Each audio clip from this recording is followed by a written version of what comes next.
Desde pibe, Alejandro Mori supo que la felicidad y la alegría, la bronca y la esperanza eran dibujos, colores que emergían desde su interior y quedaban estampados en un papel, en un lienzo. Por eso, cada día de su vida, esté donde esté, no olvida que además de respirar y comer, debe dibujar. Y así lo hace.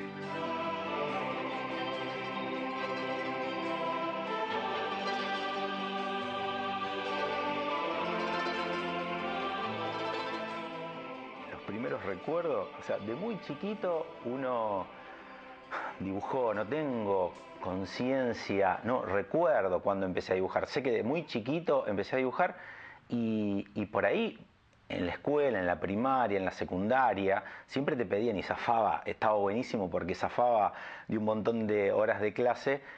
Por esta historia decía, Ale, vení, necesito, qué sé yo, dibujame a Belgrano, Día de la Bandera, y bueno, y así fui zafando bastante y aprovechaba mucho en realidad esos momentos como para agilizar también, ¿no? Y para que me daban un tema y de alguna manera era como que era un desafío. Yo tenía que representar lo que me pedían, que de hecho con los años fue una manera que tomé de trabajo.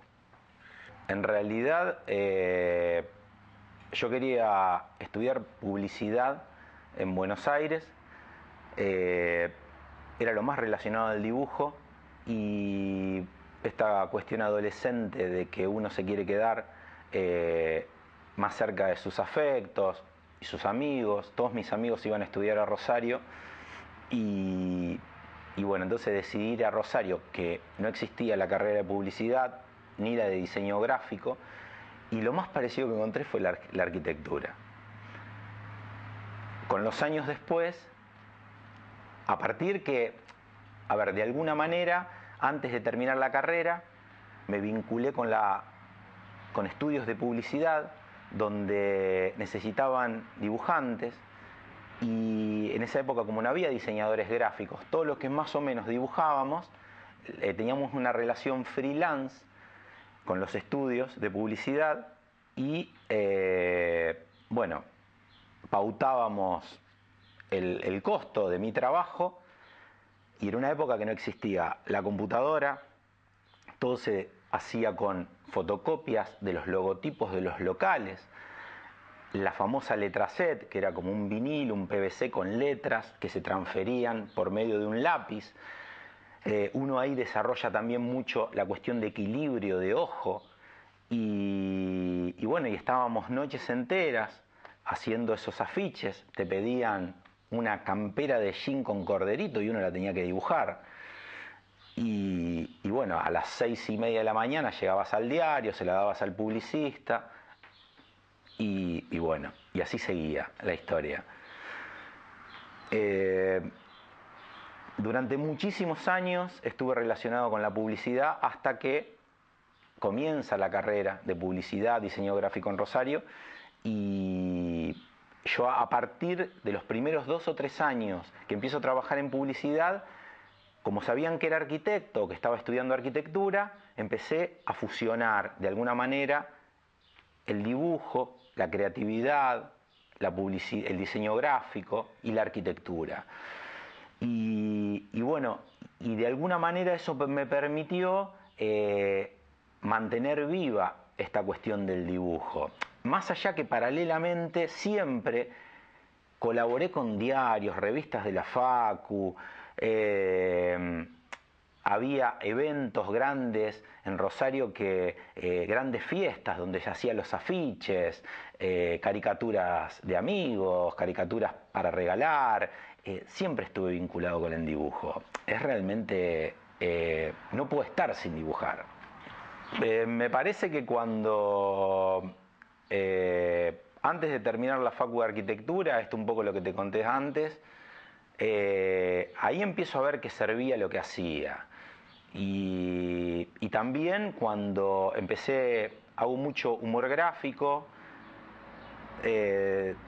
tengo grandes maestros como Quino, que por ahí no usaba tanto texto los famosos dibujos de Clarín, la página de Clarín, que muy pocos tenían texto, la mayoría eran mucha expresión, y yo adopto esa manera de trabajar.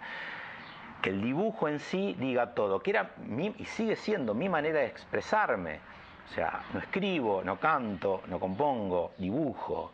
Y siempre necesito que el grafo exprese lo que siento o lo que me brota o que me deje conforme, porque la mayoría de las veces no lo pienso tanto, excepto que tenga un tema, como en los concursos de humor gráfico, que ahí te ponen, generalmente son temas a nivel social, hambre, desnutrición, todo tipo de problemas donde yo abordo de alguna manera con el grafo el tema y envío.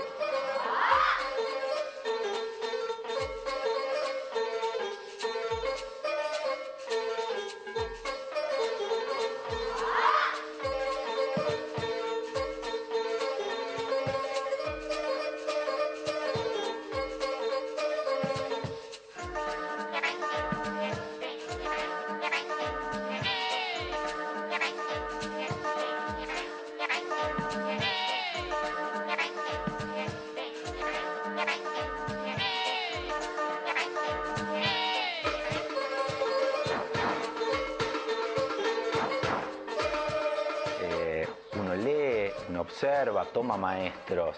Maestros Quino, hace un rato hablábamos de Quino, el negro Fontana Rosa, que él se caratulaba como un muy mal dibujante, pero el negro también lograba eso, con 2 líneas, la expresión del grafo y obviamente y los textos, que cada cuadro ya de por sí tenía una elaboración en guión y en dibujo que para mí eran maravillosos. Yo soy de la generación de la D'Artagnan, el Tony, y después la Humor, Satiricón antes, Sex Humor y esa línea de revistas, ¿no? Grondona Guay, un maestro como Nine, con un trazo muy blando. Siempre me sedujeron mucho más los artistas que tienen un trazo muy espontáneo, muy blando, donde el dibujo es muy orgánico y que expresa. Siempre que expresa. Yo me considero dibujante y me caratulo como expresionista. Trato de expresar y que el dibujo exprese. Si no, realmente a mí no me sirve. Una vez escribí que estaba poseído por la creatividad porque sinceramente hace mucho tiempo, 20 años que no paro y tengo proyectos y tengo agendas de viajes, agendas de trabajo llenas de dibujo. Cantidades. Y se da una historia con una mudanza actualmente que me reencuentro con estas historias, con estos grafos, los acomodo y sentí por primera vez que necesitaban salir, que no estén más dormidos. Yo tuve un gran maestro de animación, hice dibujo animado con Luis Braz, uno de los pioneros en animación tradicional, con la maquinita, con la Super 8, reconocido mundialmente y que en realidad es rosarino, vivió en un sótano enfrente del Hotel Riviera y que en Rosario lo reconocimos tarde, era un gran maestro en Rosario, pero cuando la Fundación McLaren de Canadá le da una beca, que también es una de las más grosas a nivel mundo de dibujo tradicional de animación, ahí se le empiezan a hacer una cierta cantidad de homenajes. Y él me dijo una vez que no guarde, que no rompa lo que no me gustase, que lo regale y que no deje dormir dibujos, que no estanque dibujos en un cajón. Porque a lo mejor un día alguien veía un dibujo que a mí no me gustaba y a él lo movía un montón. Y entonces ese ser necesitaba ese dibujo.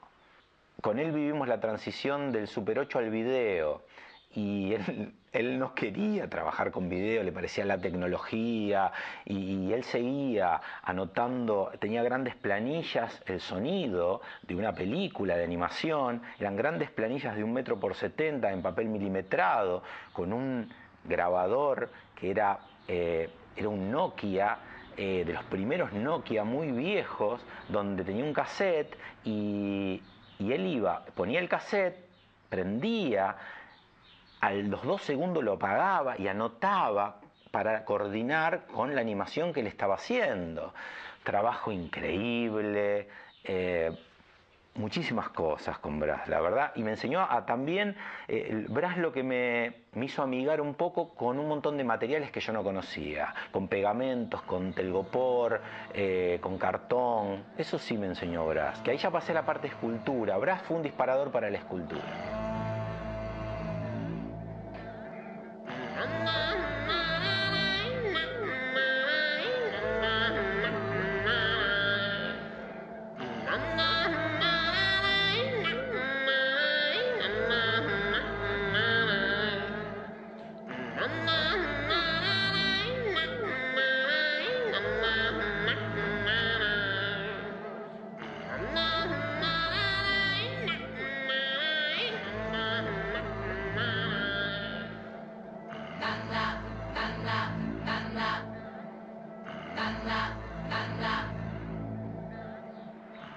Años estuve en Rosario y trabajaba de arquitecto, trabajo de arquitecto, y siempre llevo agendas conmigo, donde de mi departamento, alrededor de mi departamento, en un radio de 2 cuadras, hay 4 o 5 bares donde yo tengo una mesa. Que si esa mesa yo voy al bar a la mañana temprano y está ocupada, sigo y voy al otro, así hasta encontrar una. Siempre hay una, nunca me quedé parado, por suerte, en 25 años. Esa mesa tiene una perspectiva que me hace ver la ciudad de una manera que pretendo, que me gusta. Y me hace dibujar, me hizo dibujar la ciudad. Y en cada agenda hay cantidades de grafos, pero la mayoría de esos dibujos tienen que ver con lo urbano. De hecho, hay una serie en una parada en Corrientes y Tucumán, en un bar, estaba enfrente de una parada de colectivos, donde durante 6-7 meses dibujé la gente que paraba, que esperaba el bondi en esa parada, y empecé a sumar hojas, porque iba un día, a lo mejor a los 15-20 días volvía a ese lugar, había gente esperando el mismo colectivo, y seguía dibujando. Entonces quedó la parada con una cantidad de 100, 200 personitas, si sumo todas las hojas. Y bueno, es una serie re interesante que siempre digo también, exponer el tema de las agendas. Exponer ahora, exponer. Nunca dibujé para exponer, de hecho muy pocas veces expuse. Mi viejo era tanguero, mi viejo tocaba el violín, mi viejo muere en el año 90, el día de mi graduación. Y mi viejo va a mi graduación, un miércoles, el jueves yo tenía la graduación, no tenía nada, estaba perfecto, a la mañana no se pudo levantar. Y ahí empiezo a dibujar tango. Yo nunca había dibujado tango. Y empiezo con una serie de tango. Mucho tango, mucho tango, mucho tango. Y eso a mí me da la necesidad de exponer. Era como un poco homenaje a mi viejo. Era en el momento que yo le empezaba a devolver todo lo que había hecho, a compartir el tango, el vino, grandes noches. Mi viejo era un tipo muy bohemio, siempre con su violín en el auto. Y entonces era la manera de homenajearlo exponiendo. Y lo hice en un montón de lugares, tango. Después, muchas muestras colectivas en Rosario, participé de muchos concursos de escultura con materiales de desecho a cielo abierto, que de hecho ganamos 2 con Ennio Iomi, que es un gran escultor, en la antigua Plaza Montenegro, de San Martín y San Luis. Y bueno, y el resto fue colaborar con instituciones, con amigos que escribían un libro, seguir con el tema de la publicidad. Siempre lo tomé como ejercicios y de alguna manera dibujo en un diario en el año 2000, 2001, parte del 2002, país caos total, gran crisis, y necesité, de alguna manera, vomitar todo lo que sentía y con un ejercicio más cotidiano. Y de hecho lo hice en este diario El Eslabón en Rosario, que me dio la posibilidad de plasmar todo lo que estaba ocurriendo en ese momento.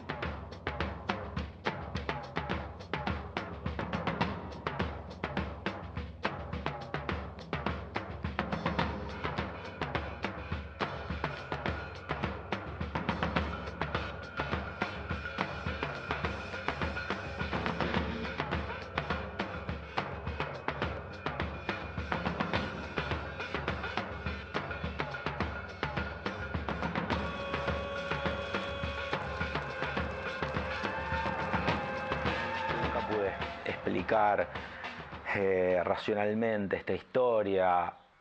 Yo todo el tiempo me brotan ideas y todo el tiempo me brotan imágenes y las quiero plasmar. Y la mayoría de carácter surrealista. Obviamente que hay disparadores, siempre hay disparadores. Es muy difícil explicar ese momento creativo. Yo entiendo que hay que la creatividad o esa cosa, la famosa inspiración, que no existe, sí que existe. Yo eso lo discuto a muerte. Y yo siento que vengo inspirado hace mucho tiempo, pero también sé que para dibujar yo tuve que aprender a observar y sigo aprendiendo, cada vez observo más. Eso lo aprendí de Da Vinci, de los bocetos de Da Vinci. Ustedes agarran un libro de Da Vinci y Leonardo, él dibujó todo. Dibujó una flor, dibujó un techo, dibujó un animal, dibujó un arma, dibujó todo, todo, todo, comida, todo. Y esa es la manera de aprender a dibujar. Y después están los temas, que son desafíos, que me encanta, esto que te digan, bueno, concurso de la red social en el mundo. Vamos a graficar la red social con carácter humorístico. Bueno, ¿qué genera eso? Y bueno, y siempre estoy prendido en esas cositas, que también podemos hacer series, y de hecho estamos escribiendo ahora un libro de humor gráfico, estoy escribiendo uno de dibujos de viaje, que es otro gran disparador. Los dibujos de viajes, a lo mejor uno piensa, como soy arquitecto, ¿y qué hago? Perfiles urbanos, nada que ver. Me brotan seres, y lo más raro de esto es que sea en Tierra del Fuego, Hong Kong, París, Chaco, no va a haber prácticamente similitud en lo que es la línea. Trato de inventar que la línea se componga de un módulo, un rulo, y a lo mejor la línea, en vez de ser una sucesión de puntos que te forma la línea que todos, entre comillas, conocemos, yo esa línea la formo, está conformada por rulos, la misma longitud pero con rulos, y todo el dibujo se compone a partir de ese patrón. Disfruto mucho de lo que creé, y ahora que lo encuentro después de un tiempo, me sugiere un montón de otras cosas que a lo mejor no tienen nada que ver con el viaje. Trato de no atarme a nada. Que esa cuestión espontánea es lo que muchas veces critico con muchos docentes actuales en el tema plástica o dibujo. Si bien hay cuestiones técnicas que está buenísimo saberlas, pero esta espontaneidad del niño, Picasso decía, nada es más terrible que acercarse a una condición cuya trama está hecha de la más aterradora sencillez. La más aterradora sencillez. Eso es lo que le quitamos al niño. Cuando nace Vicente, mi hijo, cuando agarra por primera vez un lápiz, 2 o 3 años, empecé a ver por qué el dibujo del niño era tan blando. ¿Y qué veía? Veía que la muñeca no tenía tope. Él tenía, y obviamente que estandarizan, ven una cabeza, ven 2 ojos, una nariz y una boca, y ellos no se fijan si el ojo está inclinado, si está bien horizontal, si la boca supera las pupilas, si las orejas están... No, el niño ve y dibuja, pero la línea es hasta donde le da la muñeca. Y eso hace que el dibujo sea mucho más plástico. Que de hecho tengo dibujos hechos, una serie como de 20 dibujos, hechos con la zurda y sin límite. Y que son dibujos de niños. Soy una persona con buen humor, con mucha energía, soy un tipo positivo. Me interesé mucho lo que hablábamos antes, esto de cuestiones que tienen que ver con lo social. Me llegan por medio de la revista Humor algunos concursos que tenían que ver con el humor gráfico a nivel internacional, de humor político. Primer concurso, me engancho con un concurso de humor político con la DDT de Cuba, que era una de las revistas en Latinoamérica, una de las pocas que se dedicaba muy de lleno al humor político. A partir del año 95, en una revista pura y exclusivamente humor político, y que siempre le daba espacio a dibujantes de todo el mundo.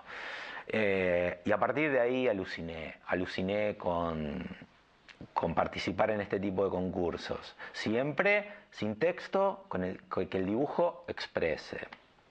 Y bueno, hice amigos, contactos, y en Brasil, en Santa Teresina, en San Pablo, en Bélgica, en Polonia, y bueno, hay todo el tiempo.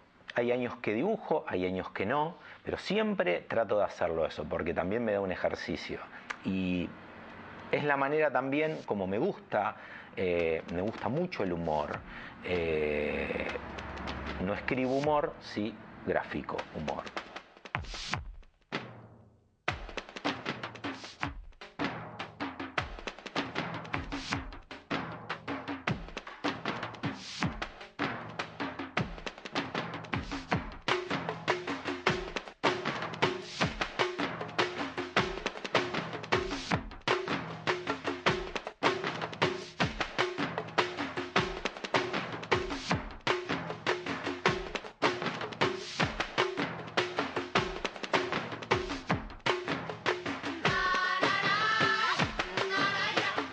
En realidad le estaba buscando a un vecino un departamento.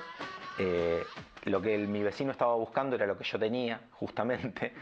Y en un viaje de laburo, en la ruta, lo llamo y le digo: vos necesitas mi departamento. Y ahí hicimos el trueque directamente, que me era imposible hacer una mudanza. Mi departamento en Rosario durante 25 años se había transformado, fue mi atelier.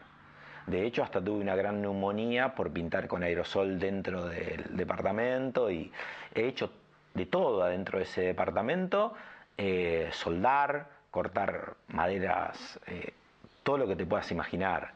Y bueno, y cuando hago el traslado, de hecho también tiré muchísimas cosas que venía acumulando, porque también esta historia de la escultura y de trabajar con materiales de desecho, el material de desecho necesitaba que esté acopiado en diferentes lugares, y siempre uno tiene que ver el material que tiene para crear. Yo necesito por lo menos estar rodeado perimetralmente de todo el material cuando estoy creando, para ver qué uso. Entonces tenía cajones con corcho, cajones con vidrios, cajones con metales, con tapitas, con recipientes plásticos.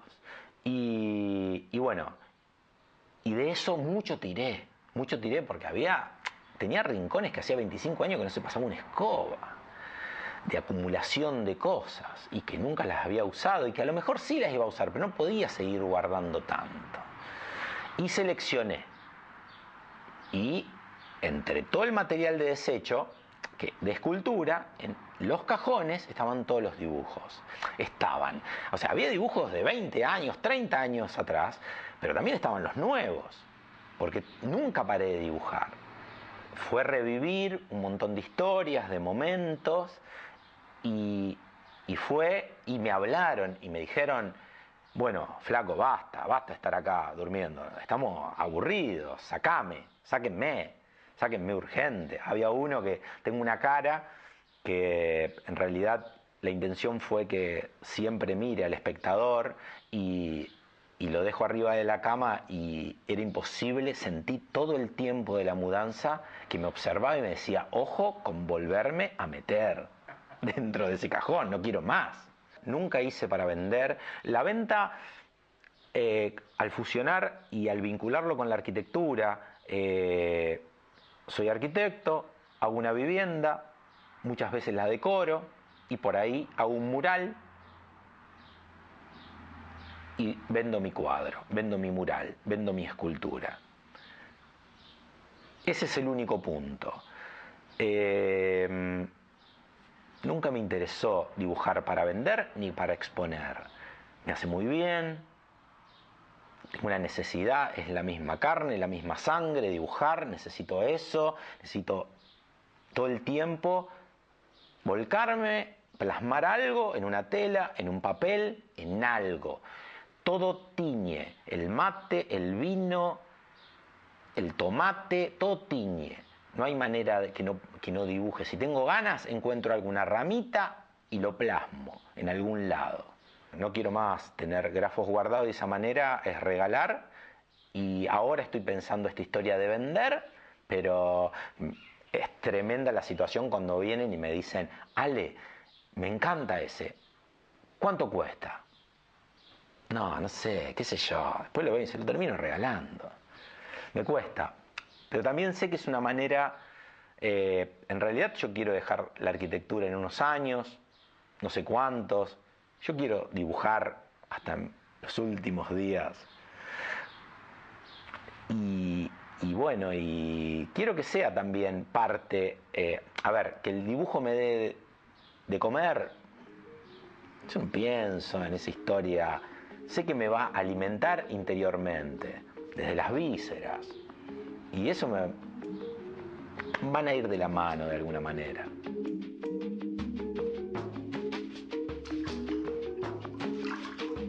Una vez, un reconocido actor me dijo que en nuestro interior habitan todos los seres, el pacífico y el guerrero, el bondadoso y el mezquino, el amoroso y el despiadado. Uno decide cuál deja vivir y cuál no, me aseguró.